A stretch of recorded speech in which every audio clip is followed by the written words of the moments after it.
Why is the Soviet and the Russian story about Ukraine's East misleading? Why is the concept of Donbas problematic? How are the eastern regions of Ukraine inscribed into the Ukrainian political and cultural history as well as the history of Europe? You're listening to the Explaining Ukraine podcast.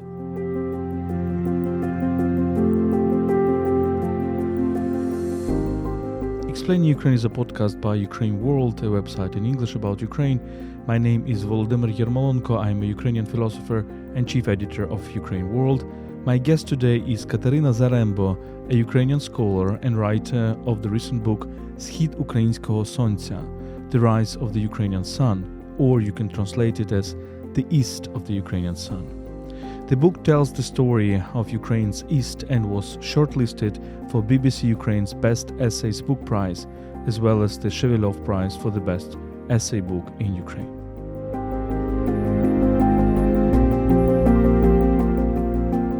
Before we start, let me remind you that UkraineWorld is brought to you by Internews Ukraine, one of the largest Ukrainian media NGOs. Let me also remind you that you can support our work at patreon.com/UkraineWorld. We provide exclusive content for our patrons. You can also support our volunteer trips to the front lines at PayPal, ukraine.resisting@gmail.com.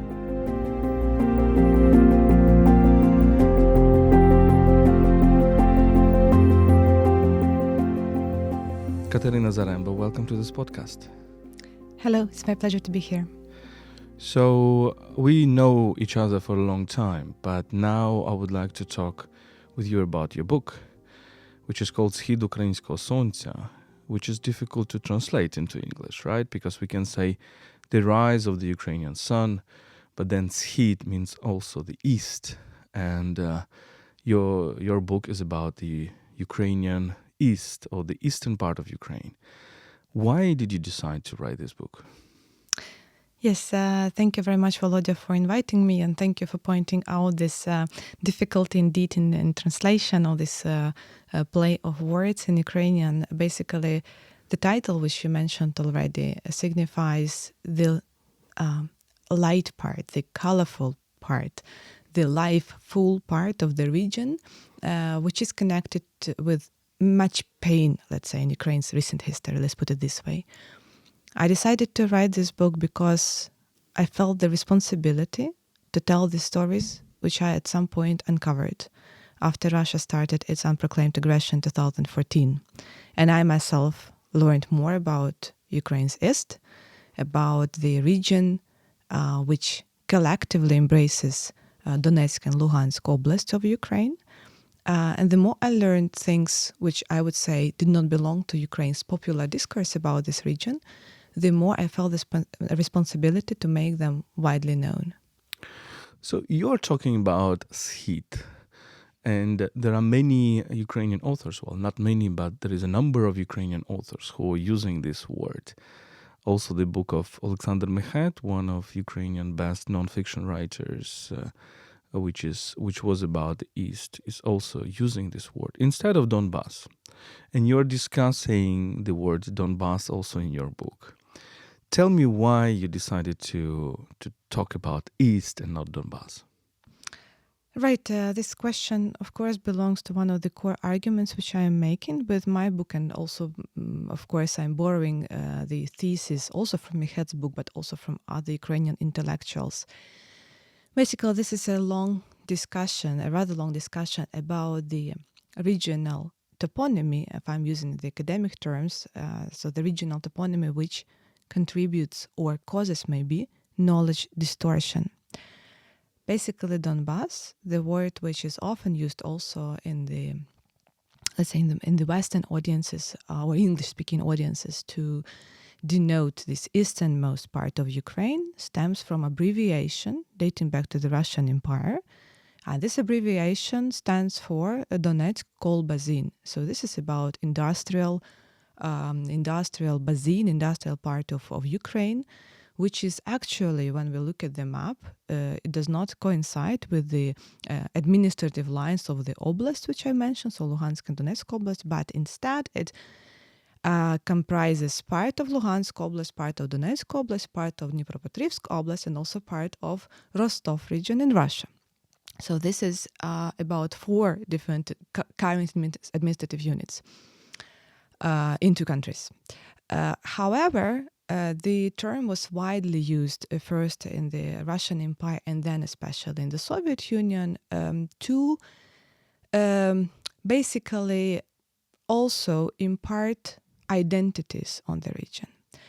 And why this is problematic, why we simply can say, well, the language morphs. Yeah, we now call Donbas as a colloquial name of the region, so let's take it as it is. I think that it's more complicated than that for several reasons. First, the so-called Russian and Soviet myth of Donbas negated any other identity of the region except for Russian-speaking, Philo-Russian, and industrial. And this is very important if we talk about the Ukrainian identity of the region, which has been there from before the development of the Donetsk Basin, from the people who were Ukrainian by ethnicity, who spoke Ukrainian, who did something else than working in the mines and in the plants. And basically, this is the story which has been oppressed and untold for over a century.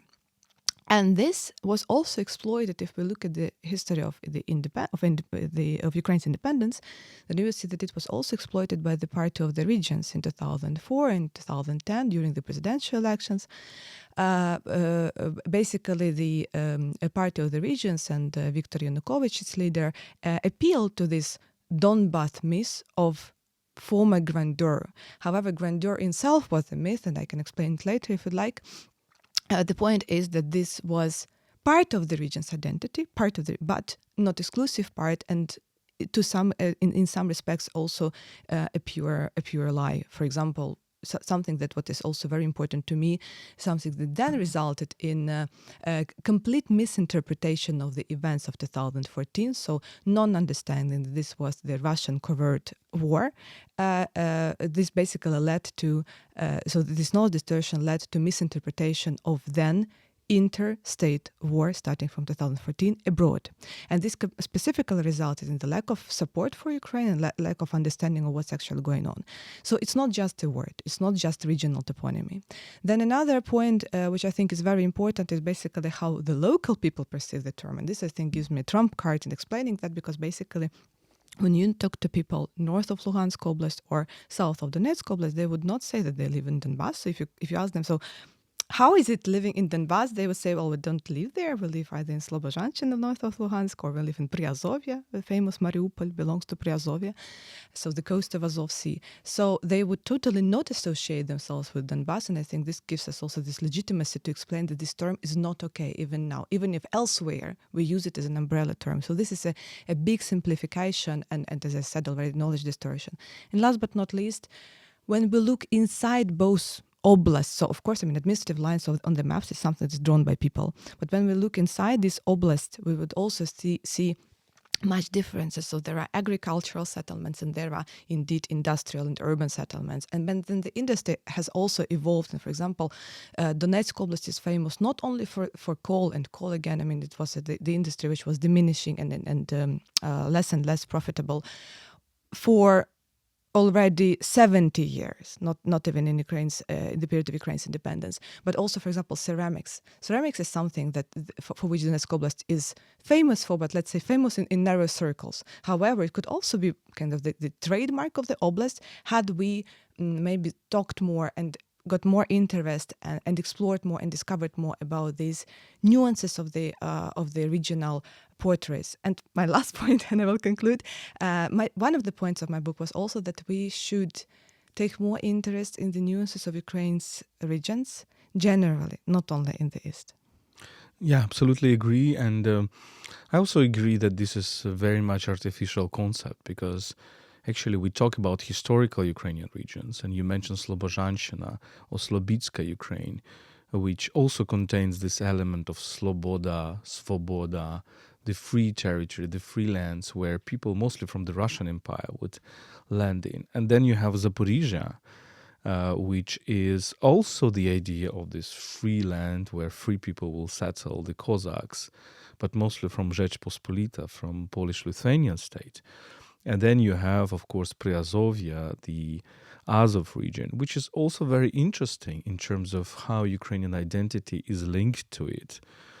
Starting from, the now very important for Ukrainian history Battalion Azov, both from 2014, Defenders of Mariupol, and of course 2022, but also going into Ukrainian literature, people like Yuri Kosach, who wrote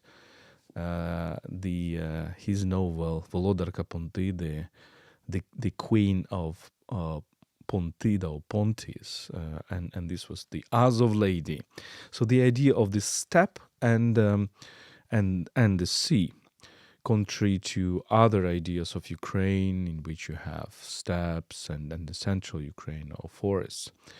But then you have, of course, a very important element, other ethnicities, because if you take Priazovia, there are lots of Greeks there. For example, there were lots of the Balkan people, Serbs and Croats, who were also there. And of course, initially, it was great Krimli land, the Crimean Tatar land, right? So it's very far from this Russian identity. And when we look at it, we look at the way how Russians forge this artificial identity. For example, take Odessa, a multicultural city, Turkish, Krimli, Bulgar, Ukrainian, Russian, and of course Jewish.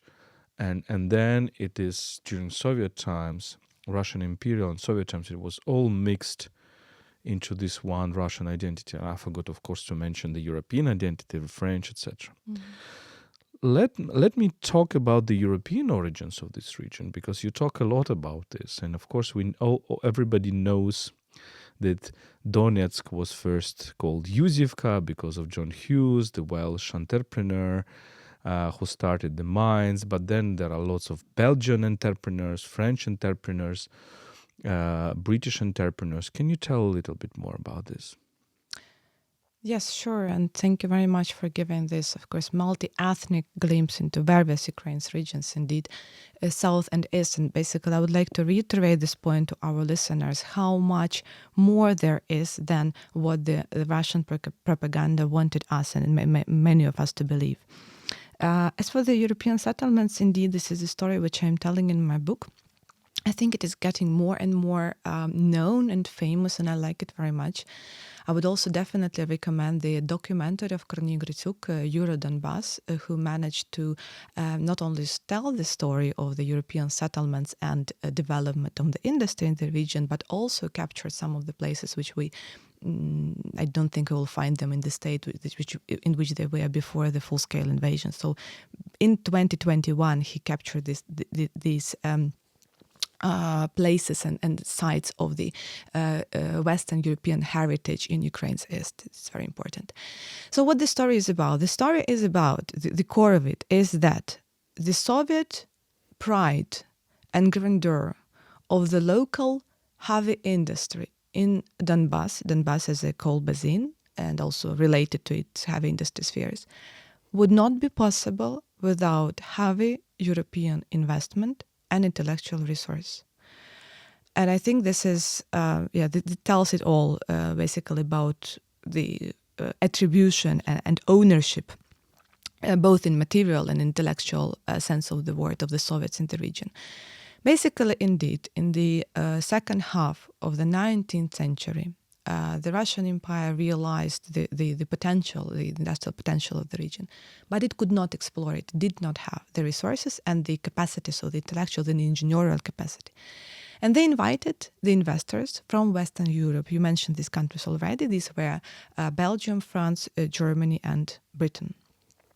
And the region was divided into, let's say, zones, economic zones, in which the entrepreneurs from the respective countries were responsible for, let's put it this way, where they explored the potential. And the multiple industries, plants and factories appeared where the Western Europeans came. So You mentioned already the John Hughes, who indeed started mining. Was one of the first key settlers to start serious mining in the region. But there was also, for example, famous soda plant between the mutual entrepreneurship, mutual enterprise between Belgian and Russian Russians were the also co-owners, but the capital and the manpower and the key resources came from Belgium and France and Germany and Britain. There was the direct plane, not the plane yet, but there was the direct train between Brussels and Katerynoslav then. Can you imagine? So basically between the end of the Donbas region and Brussels, thanks for the European settlements. And the biggest share of the capital in the heavy industry in the region belonged to the Western European settlers. They brought also their so-called, we say that they brought their healthcare system, their culture, their schools, their theaters, albeit it was rather limited to their own their own workers. It was not, let's say, shared with the local workers who were less educated and did the what now called, say, blue collar job, but basically the basic jobs. And the share of the capital was so high that when the Bolsheviks, they called it nationalized, and in fact they just stole the capital, and they just said to the European settlers, well, you're free, it doesn't belong to you anymore. For this reason, Belgium recognized the Soviet Union only in 1935. I think it's a very, telling fact. And yes, so basically what we know now is the heavy industry, so steel, soda, mining, I've said already, various fabrics and factories which belong to the heavy industry in the Donbas was all developed by the Western European capital, and starting from the post-Second World War period, the mining specifically was in decline and in demise. So the Soviets neither were able to maintain its efficiency, so the mines were heavily inefficient in terms of, so resource invested into the coal production, and in terms of the safety regulations, which were basically absent. So this was super inefficient, and for this reason also in the period of Ukraine's independence, we inherited the mines which only could survive through dotations from the central budget, which back in the 90s was a story which I think many people outside the region did not realize. Still, however, there was this myth of Donbas feeding Ukraine. However, it was all vice versa, as I've just explained. So basically, this grandeur of the heavy industry in the region only pertained to the period where the Western European settlers and investors were physically massively present in the region. Let us talk a little bit about the Ukrainian identity, and you describe it in your book. So we started from the fact that in many ways this Donbas is an artificial construction, but it's artificial also through the demographic change, where lots of people from the whole Soviet Union were just brought into the region to the factories. But at the same time, I travel a lot in this region, and I just understand that if you go to villages in Donetsk Oblast and Luhansk Oblast and talk to people, there are many people who speak Ukrainian or the mixture of Ukrainian and Russian, but based upon Ukrainian language. So it's also a myth to say that Donbas, the so-called Donbas, is Russian-speaking, right? We are rather talking about big cities, big industrial cities. And then the question is, and you describe it, that actually this de-Ukrainization of the East did not stop with the independence. So something happened even in 1991 that actually the number of the Ukrainian schools was diminishing, and this kind of a post-Soviet, post-Soviet, and latently or openly pro-Russian identity was cultivated, both by the Russians, but also by the local oligarchs, local criminals, people around Akhmedov, people around Yanukovych, and all the rest. Is it true? Is it the way how you describe it in your book? Yes, I would underline again when we speak about this division into Russian-speaking and Ukrainian-speaking population of the region, I would have to underline that the population there, as in many other parts of Ukraine, is actually bilingual. So we can speak about the first language of choice, the language which people decide to speak, choose to speak in professional environment or in private life. But in fact, it's not like two parallel realities when people do not understand the other language. They usually do. Their proficiency may differ, but there is this bilingual environment and bilingual language capacity anyway. It is indeed one of the chapters of my book is dedicated to the villages, as I call them, the cradles of the Ukrainian culture, simply because, again, speaking of the region's industrial potential, at the turn of the centuries, between 19th and 20th century, the population of the region was 90%, so overwhelmingly rural. And it also overwhelmingly spoke Ukrainian, up to 70% of the population, according to the Tsarist census, spoke Ukrainian. Then we see the reverse picture, actually both in language and in distribution between rural and urban areas at the turn of the next century, so between 20th century and 21st century. Now we have 90% of the people who live in the cities, only 10% in the villages. And the Ukrainian language, the first language, indeed has, I would say, devastatingly low numbers. Indeed, if again depends on the census or the pollings, we would have slightly different numbers there. Also, people sometimes call, for example, Ukrainian their native language, and at the census of 2001, if I'm not mistaken, it's about 20%. But in the poll of 2012, you would have some 10% of people saying they speak Ukrainian. So indeed, this is very, very low number. However, if you look at the smaller cities, that is below population of 50,000 and villages, you would see there overwhelmingly high numbers for Ukrainian language, from 50% up. So 50%, 60, 70, 80 some points. So this is how we see how throughout the 20th century, the village preserved the Ukrainian language as its native language. And the important thing which I forgot to say earlier, when you were describing different ethnicities, talking about different periods of the region's history beyond 20th and even 19th century, it's also important to underline that the region belongs to I would call it the Cossack part of history, the Cossack, I don't want to say to use the word myth, but the Cossack story of the region. So the Priia, which you mentioned, was also the site where Ukraine's Vійсько Запорізьке, that is the Ukraine's Cossack military state, which fought for independence and the Ukraine spirit and Ukraine's identity. So the settlements of the Cossacks also were situated in on the territory which we now call Donbas, much earlier than the European settlers came there with their industrial exploration mission. For example, including the region of Priazovia, including in such settlements as, for example, Yasynovato or Dobropilля, and we can hear it from the names of the settlement that these are typical Ukrainian sounding, and from Ukrainian ear, from phonetics, can see that it's the Ukrainian settlements dating back to the Cossack times.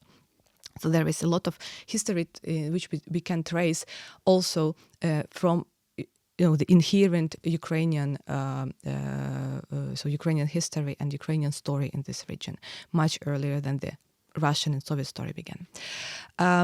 Right, so as for the villages, so basically the villages allow us to trace this heritage, the Ukrainian identity. And of course, the region suffered both during the Holodomor times and during the Great Terror, which also, so Stalin's Great Terror of the 1930s, which also aimed at destroying any potential dissent, including the dissent on national ground. And as the other point, which I think is also very interesting in terms of how this Ukrainian identity continued to, let's say, to burn at, I would say, low intensity because it was always extinguished, always destroyed by the Soviet power. And here we can talk, of course, about Vasyl Stus, but also not only about him.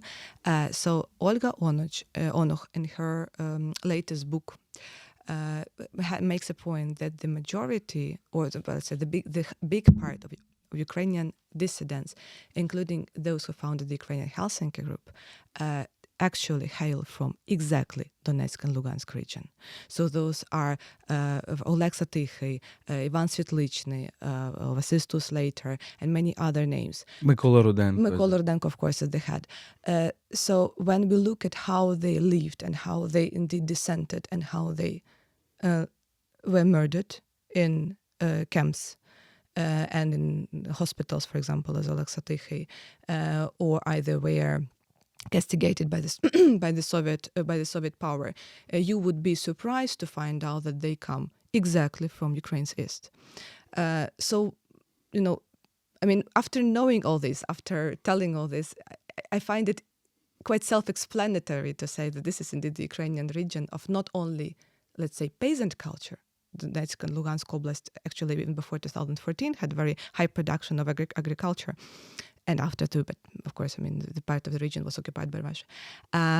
But also this intellectual tradition, which went through whole of 20th century, and then I would say was then picked up and continued by such people like Igor Kozlovsky, so late Igor Kozlovsky, like Olena Stashkina, and like many other intellectuals who come from the from the region, from both Donetsk and Luhansk. Vasyl Golobrodko, of course, Ukraine's poet, who, yes, I think one of the very important names in Ukrainian literature. But I would also have to stress the tendency which I see. If we see this Ukrainian actors who promote the Ukrainian idea in its various shapes and forms, then somehow I feel I have to underline that these people come from Donetsk and Lugansk regions, because if they, some people may not even ask themselves where they come from. And then this myth about the region being, permeated by Russian culture and Russian affiliations just extends itself, because sometimes we take the personalities and the historical events taking place in the region uncritically. And at the same time, these are the things that are interconnected, probably, because it is precisely because of this very forceful and violent Russification through industrialization that you have those people who are perceiving themselves as fighters for Ukrainian identity, very radical fighters, in a good sense of the term, that understand that so many things depend on them, and they should stand very firm. And I think this is maybe explains why there is a big part of the Ukrainian culture is actually linked to the east. Not talking only about Donetsk and Luhansk region, but talking about Kharkiv, right? Kharkiv, yes. Not only Kharkiv of today, of Serhiy Zhadan and Hamlet Zenkiivsky and Literature Museum and all the people around, but also Kharkiv of the 1920s, of course, yes. But also Kharkiv of the Romantics, of the Kharkiv Karazin University and people around it in early 19th century. So this is a very important topic of this. Well, there is a banal metaphor that Ukraine is a kind of a frontier land, the borderlands, but if you think about what is the borderlands of the borderlands, so this essence of the term, you of course are thinking about the East. Let us talk about these dissidents, and particularly you mentioned Stus. And Stus is probably, at least, one of the best Ukrainian poets in the 20th century, maybe the best for some. A person who was killed, died in the camps, but there are many things that indicate that he was killed in the camps in 1985. and the question is that it is already the start of the perestroika, so the start of the so-called liberal regime in the Soviet Union. And gradually we discover, I hope Europeans and other people from other parts of the world are discovering Stus. There is a translation into French by Georges Nivat of his poems. But you describe in your book the controversy about giving the name of Stus to the Donetsk National University. And when I read this again, I remember this controversy. I understand how absurd and hilarious all this discussion was, because Stus was not born in Donbas. He was born in the Vinnytsia region, but he studied in Donetsk University. And of course, it is natural to give this name to one of the best poets. And then majority of the people, I think you're talking about 60 out of 62, something like that. Majority of these people, it was in 2000s, right? In 2000s, voted against it, thinking it was the spirit of Ukrainian banderids and nationalists. So we see how this Russian identity, artificial again, done, fabricated through demographic changes, through the forced industrialization, through bringing people from all over the Soviet Union, including Russia, through killing the local people, through Holodomor and repressions, actually had echo in early 21st century during the independence, right? How you explain it? Yeah, absolutely. I also have this feeling of the history. Yeah, the past is not over, it's not even past, right? So there were voices, of course, starting from the omnipresent party of the regions and also the local communists, but also people over, let's say, lower level of power, like the management or the administration of the one of the local top universities, the Donetsk National University, who were perpetuating the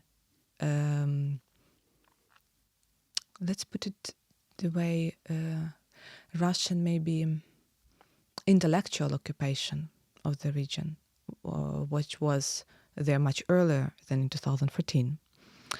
And the battle for Stus, as I call it in my book, was the representation of these clashes of identities and of power, of course.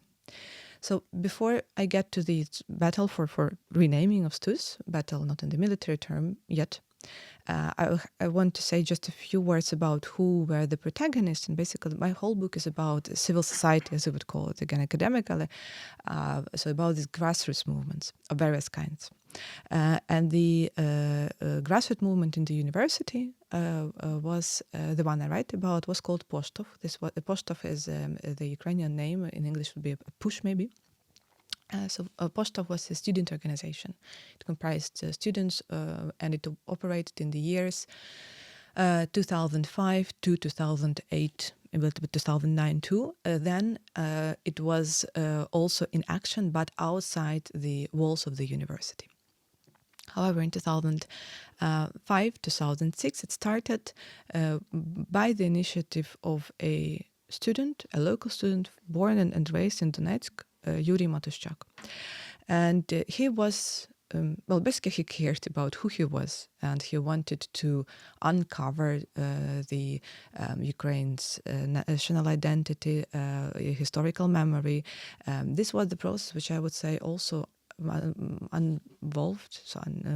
unleashed not only again in Ukraine's east, it was generally on the way starting from the 90s. He was one of the protagonists who wanted to bring this culture, like, for example, Christmas carols, which were forbidden in the Soviet times. He wanted to bring them to the region. It's important, right, that we are not talking about importing certain culture, but restoring the culture which was there before. He wanted, of course, people to speak Ukrainian, but I would like to underline that basically Ukrainian the language is not the common denominator for all the movements I write about. It is rather about Ukraine as a free, sovereign, democratic, liberal state in the first place, and then the people who I write about spoke either Ukrainian or Russian or both. He and his so his followers, his friends in this organization, they made street events, for example, to commemorate the victims of Holodomor, Stalin's artificial famine in Ukraine, and many other things. So this were, I would say, quite innocent grassroots student organization which pursued its goals. It did not have much opposition until 2008, when this organization started to yet another time raised the point of renaming the university after Vasistus. The reasons for this you already explained very well. Plus, in 2005, Vasistus was awarded the Hero of Ukraine title by the president. So basically, from the state point of view, it was rather an uncontroversial figure. It shouldn't have raised that many controversy and opposition, but it did. It did up to the point that the local administration started its own campaign against renaming, or it also offered some other renaming versions of the Soviet leaders of the time. But basically, one of the points was, and it was, I think, what rather sly, one of the points was the campaign. It was called «За национальный», so Donetsk National Universitet, Donetsk National University. This was the name proper, and they underlined its kind of pan-Ukrainian identity, nationalny, rather than attributing the identity to one prominent figure, Vasistus. There were signatures collection all over Ukraine, including from diaspora, for renaming. The Verkhovna Rada members of parliament came to the region as well to, participate and discuss, and this was perceived, and also the Minister of Education, then Minister of Education, raised some statements, and it was perceived by the local university administration as intrusion from the center. And how this all ended, also important point that during this campaign, the Nationalny, so against renaming the Nationalny, the university administration used the stripes of Ukraine's flag, and they distributed among the students. So basically trying to, usurp this national identity, which would then exclude people like Stus, personalities like Stus. So as I said, this was very slight. It was not some kind of pro-Russian, pro-Russian campaign. No, it was kind of pro-Ukrainian without Stus campaign. So it ended with the fact that there was voting of the delegates. So you mentioned 16. There were some above 62 or something delegates, majorly from the university lecturers of the university staff, but also a couple of delegates from the students. And they overwhelmingly, so I think only two people not even voted against. I think they abstained. So there was overwhelming vote against renaming. The whole story, the continuation of the story, was also that Poshtoch was castigated then. So its members, for example, were either punished with low grades during the exams, and then the grades were silently revised because some people could not do away with it with their conscience and say, what, it's unfair. But the thing is, they were punished with their grades. Poshtoch was described as the radical organization, and the students were explicitly advised against joining it. So this was persecution of a student organization within the walls of the university. And for this reason, and also for the reason that some of the Poshtoch key, let's say, leading members graduated, it stopped operating within, as I said, within the walls of the university. So after 2008, 2009, it continued to work as an NGO of people who were no longer students of the university. And then the university was renamed after Vasistus. Also interesting that there was a plate for Vasistus in the university. So, I mean, you would not imagine that this could be such a vociferous campaign, but it was the way it was. And the university was only renamed in 2016. So when the university already had to relocate. And I've seen, and I've heard from the staff and the graduates, actually various reasons for that, why exactly the university was renamed. To me, I mean, better late than never, of course. But I think that some things are learned at such too high price, right? So this was in 2008, this was a lost battle. Maybe my last question, what do you think about the Ukrainian identity now in the East? Because obviously the occupation of Luhansk and Donetsk is is a big goal, but it is far from being very easy. And we don't know whether and when they will be deoccupied. But there are other parts of the Ukrainian East, right? There are parts of Donetsk and Luhansk Oblast. There are towns like cities like Kramatorsk, like Slavyansk, like Kostiantynivka. There was Bakhmut, but it's now destroyed completely by the Russians. There is Kharkiv, there is Zaporizhia. What do you think? What is happening there? I think the process is actually very dynamic and also not uniform, not universe across the sites which you mentioned. I often say in my interviews and presentations that Donbas is also an inopportune term because we are talking about something that does not exist anymore the way you imagine it, right? From this industrial story. I mentioned the demise of the mice. I mean, this was the kind of the one of the bits of the story. Now we have, if we talk specifically about Donetsk and Luhansk Oblast, then we have the territory which was occupied starting from 2014 to 2022. So in that long period of occupation. Then you have the territory which was occupied since 2022. Then you have the territory destroyed. Then you have free territory. And then you have people displaced. And of course, when we speak about the region, of course, it's about people and who lives there and who does not live there and who dislocated where.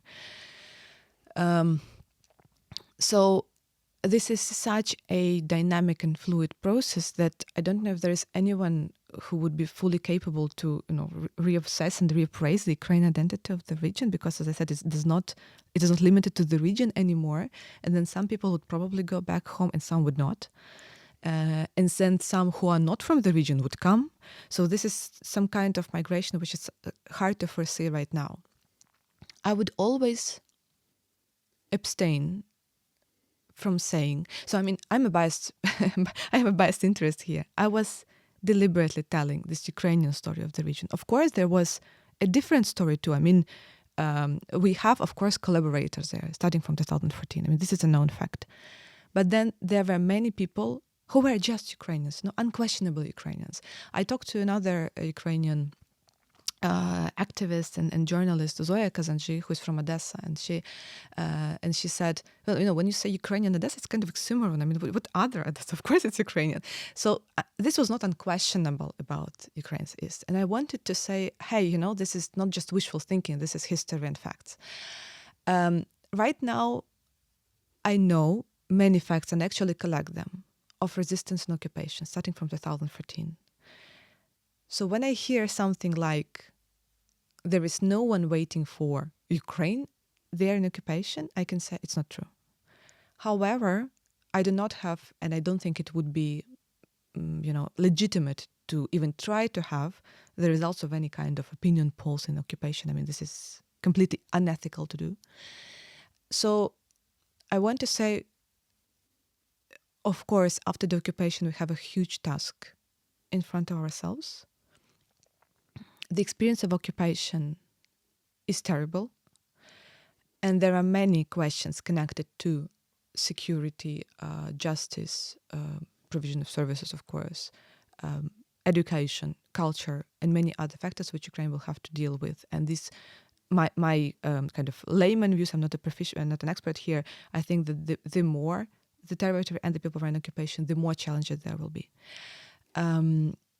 However, I also think that now there is time to rethink our understanding of the identity of the region and maybe review our perception of the region with works like mine, but also by many other people who you mentioned and did not mention.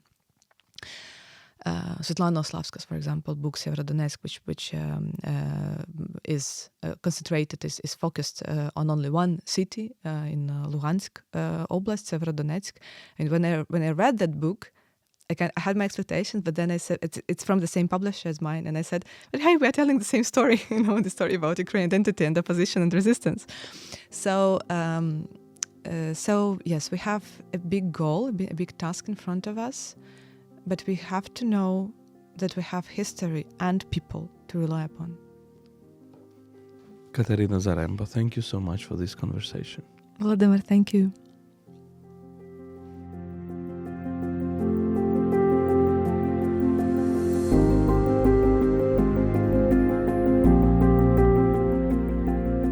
This was a podcast explaining Ukraine by UkraineWorld, a website in English about Ukraine.